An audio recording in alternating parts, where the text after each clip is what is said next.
Dr. Vijay Kalantri. Vijay Kalantri is President of All India Association of Industries, Indian Council of Foreign Trade and Indo-Polish Chamber of Commerce and Industry, and is Chairman of Balaji Infra Products Limited. He has developed a port SEZ in Maharashtra. Dr. Vijay is also Chairman of World Trade Center Mumbai and a member of Board of Directors of WTC Association New York and past President of All India Manufacturers Organization and Association Machinery and Textile Space Manufacturing. Dr. Kalantri is currently the Honorary Council of Uzbekistan in Mumbai, Chairman of Honorary Council Crops Diplomatic Mumbai.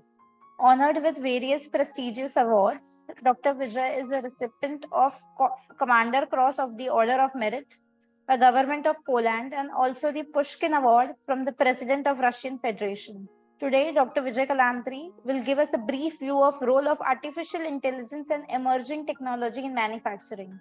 So delegates, let's welcome Mr. Vijay Kalantri. All the colleague speakers, it's a very educative session, and I think subject is very current, especially defense and aerospace.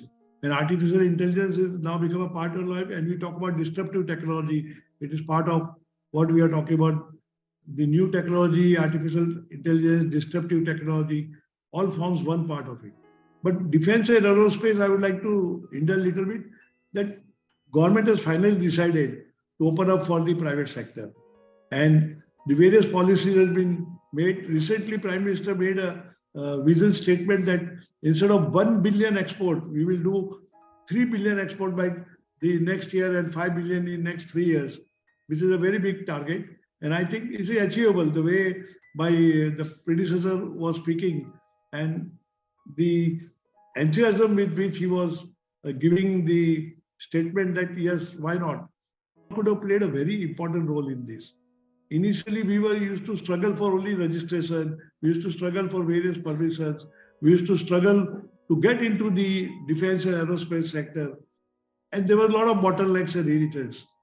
Fortunately, that is not there today. And even our banking system, which was supporting all this, was not so much inclined what they are today, and they are looking at it. I feel that that's there, and we have IT and ITs, people from various fields, and especially many of the new technocrats and new entrepreneurs who have come out from the US and UK and other countries and they have studied and come over here are looking forward to participate in this new era, new technology, see that how they can fulfill India's ambitions and also how we could have an import substitution. Today, most of the things earlier we were importing. Now, many of the things we are not importing because we are manufacturing here. And this is what the way forward is. We talk about 3D, we talk about artificial intelligence, we talk about disruptive technology. And these all are going to be a part of life.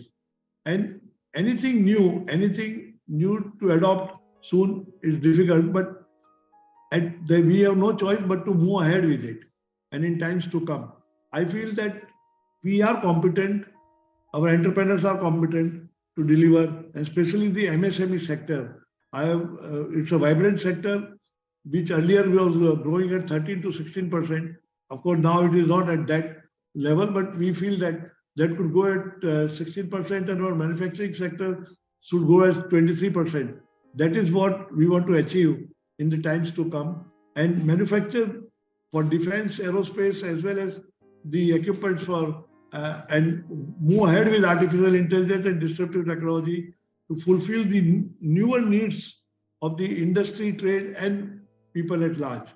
What is main required is a policy which is clear and more transparent and operated at the desk level rather than single window and all we talk. We should say that all the policies which government makes out is operated at desk level, and that makes things moving. How it happened for IT, why the IT sector succeeded. During COVID, our pharma sector became a brand name again. So this is where the artificial intelligence and aerospace and defense, where we are talking about and use of this, India should be the brand name in times to come with the entrepreneurs and the technocrats we have. And I think that is possible. I would not like to speak much. There are other speakers also. And I hope that in times to come, we will see that what we are talking today, it's a reality and it's implemented by us, all entrepreneurs, and I wish them all the best.